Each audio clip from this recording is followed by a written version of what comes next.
The vulnerable population group that I'm doing is the geriatric elderly incarcerated group. The elderly incarcerated group has had an increase, most likely due to baby boomers. In the United States, the age group of 65 and older has grown 94 times faster than the entire population of the incarcerated. This group is particularly at risk for having sickness and disease, inadequate medical attention, and having advocates is less likely. They're at a higher likelihood of neglect. Some specific concerns are that the geriatric population struggles more with being able to walk long distances, climbing stairs, and climbing books. These concerns are very important. Dementia in the geriatric population is also an ethical issue because many people may not remember what they did or have the ability to do their own activities of daily living. There's also a high demand on financial restraints for institutions with elderly population over the young population.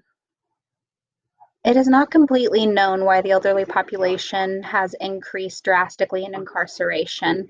It's just thought that the general population is living longer and that prison sentences are less on the death penalty as they are with life in prison.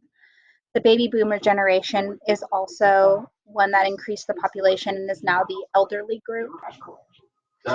With Maslow's hierarchy of needs, the specific concern would be that the older population does not meet the second to last stage, which is self-actualization. It is thought that they would feel like their life had meaning, and it seems more likely that someone in prison would feel more regret. There is also a less sense of loving and belonging, and they're more likely to have low self-esteem. The geriatric population is more likely to acquire communicable and non-communicable diseases. The elderly get sick more often and they catch different colds more. They also are more likely to have non-communicable diseases like dementia or Parkinson's, and many other unsanitary conditions could cause issues for the elderly population. With self-care for the elderly, it could be dependent upon the specific person and what problems they have. It would be hard to say like, oh, this person can perform all their own activities of daily living when maybe they actually have a problem that prevents them from being able to. And they're also more likely to harm themselves if they're not able to properly care for themselves.